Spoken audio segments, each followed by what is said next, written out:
আমরা কালকে ক্লাসে বলেছিলাম যে অ্যালকানিটি সম্বন্ধে আপনারা পড়ে আসবেন এবং এই ক্ষেত্রে যেখান থেকে যতটুকু পড়তেছেন সেগুলা অ্যাসাইনমেন্ট আকারে লিখে রাখবেন যেন এগুলো আপনাদের বুঝতে সহজ হয় এবং লিখলে সেই ক্ষেত্রে আপনাদের এই বিষয়গুলো মনে থাকবে।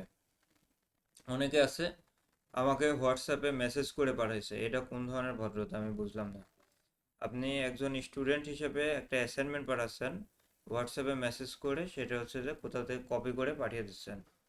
যদি কপি করে পাঠানোর দরকার হয় তাহলে তো আমি কপি করতে পারি, আপনার তো কপি করে পাঠানোর প্রয়োজন নেই, তাই না? কারণ আপনি পড়ছেন কি পড়েন নাই, কিংবা আপনি যে লিখলেন, লেখার মাধ্যমে আপনার শেখা হলো, এটা তো আপনার দরকার। আমার তো ওই কপি পেস্ট লেখার দরকার নেই। আমার দরকার আপনি বিষয়গুলো শিখেন। এই ক্ষেত্রে আপনি না শিখলে আপনাকে তো জোর করে শিখাইতে পারবো না। আর যদি আপনি শিখতে চান তাহলে সেরকম আগ্রহ দেখাইতে হবে, তাহলে আপনি শিখতে পারবেন। অন্যথায় যদি আপনি মনে করেন যে আপনাকে একটা অ্যাসাইনমেন্ট দিছি, আপনি মেসেজ করে পাঠাবেন, আপনাকে পরীক্ষা নিচ্ছি, সেই ক্ষেত্রে আপনি খাতায় লিখতে আপনার খুব কষ্ট লাগে, বা আপনার কাছে কলম খাতা নাই, আপনি ইয়া দিয়ে মোবাইল দিয়ে টাইপ করে পাঠিয়ে দেবেন, এটা তো কোনো ভদ্রতার মধ্যে পড়ে না, এগুলো কোনো সিস্টেমের মধ্যেও পড়ে না। আপনাকে যদি শেখার মতন আগ্রহ থাকে বা শিখতে ইচ্ছা থাকে আপনার, তাহলে সেই ক্ষেত্রে শেখার মতন শিখতে হবে। আর যদি মনে হয় যে না, এখানে আসলাম গেলাম, মাস শেষে একটা সার্টিফিকেট আমাকে হাতে ধরাই দেবে, নিয়ে চলে যাব, তাহলে ওই সার্টিফিকেটের কোনো কাজ হবে না। আপনি এরকম যদি 100টা সার্টিফিকেটও পান তাহলে ওই সার্টিফিকেট দিয়ে কোনো কাজ হবে না। আপনাকে মূল উদ্দেশ্য নিয়ে এখানে আসতে হবে যে আপনি এখান থেকে শিখে যাবেন। যদি শেখার ইচ্ছা না থাকে তাহলে ক্লাসে উপস্থিত থাকার দরকার নেই, ঠিক আছে?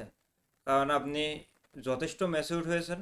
এখানে প্রত্যেকেই নিজের ইচ্ছা এবং নিজের তাগিদে এখানে এসেছেন। এরকম না যে বাবা মা আপনাকে পাঠিয়ে দিয়েছে কিংবা বড় ভাই আপনাকে বলছে এখানে ভর্তি হতে হবে, ভর্তি হয়ে গেছেন, এরকম নয়। সবাই ম্যাচিউর, সবাই নিজেদের নিজেদের জায়গা থেকে বুঝে তারপর এখানে এসেছেন যে আপনার প্রয়োজন এই জিনিসগুলো জানার, আর সেজন্য এখানে এসেছেন। এই ক্ষেত্রে এখানে আসার পরেও যদি এই যে স্কুলে যে এরকম ব্যবহার করেছেন, স্কুলে গেছেন একদিন দুই দিন যান নাই, লেখাপড়া করে গেছেন তো একদিন যান নাই, ওইরকম যদি বিহেভিয়ার দেখাতে চান এখানে, তাহলে আপনার এই ক্লাসে উপস্থিত থাকার দরকার নেই।